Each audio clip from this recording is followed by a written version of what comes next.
大家好，欢迎走进海娟美食。今天分享一个特别好吃的拌发面饼。这样做的发面饼柔软香甜，全程做法简单还好吃。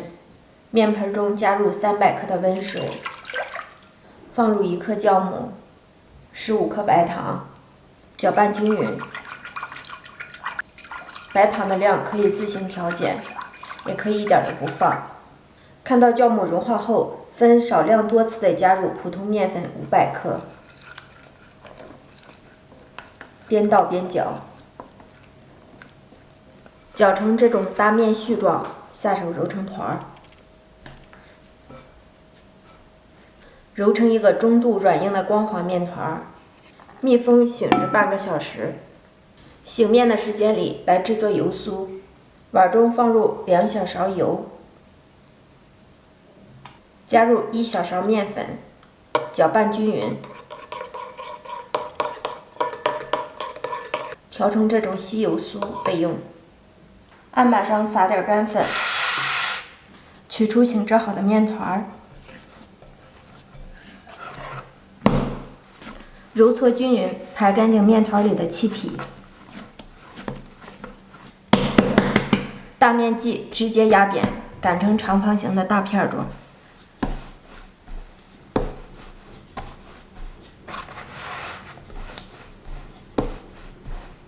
擀成大约0.5厘米厚的大面片儿，面片的表面淋上我们制作好的油酥，用刮板刮平刮匀，均匀的涂抹开。油酥涂抹均匀后，我们从底边给它卷制起来，尽量卷得紧实一些。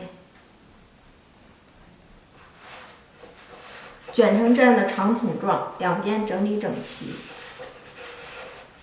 用切面刀在中间压一下痕迹，平均分成8等份，均匀的切开。取过面剂子，2头竖井口，防止漏油酥。2个角往中间对叠，另外2个角也同样，形成一个圆形面剂子。做好的面剂子不要着急擀开，盖上保鲜膜，醒上10分钟。醒好的面剂直接压扁，擀成圆形薄饼状。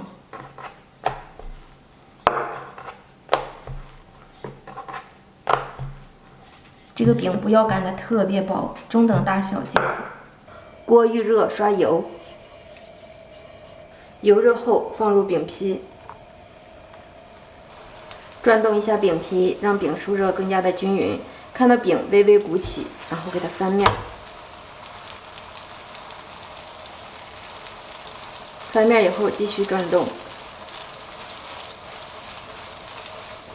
饼皮再次微微鼓起，再翻一个面。看一下这小颜色多漂亮，2面金黄，完全鼓起就可以出锅了。朋友们看一下，拌发面的小家常饼就全部出锅了，看看这颜值，看馋了吗？掰开看一下里面，里面层次丰富，因为是发面的，还特别的柔软，特别的好消化，老人孩子都喜欢。家人们动手试做吧，保你一能一次成功。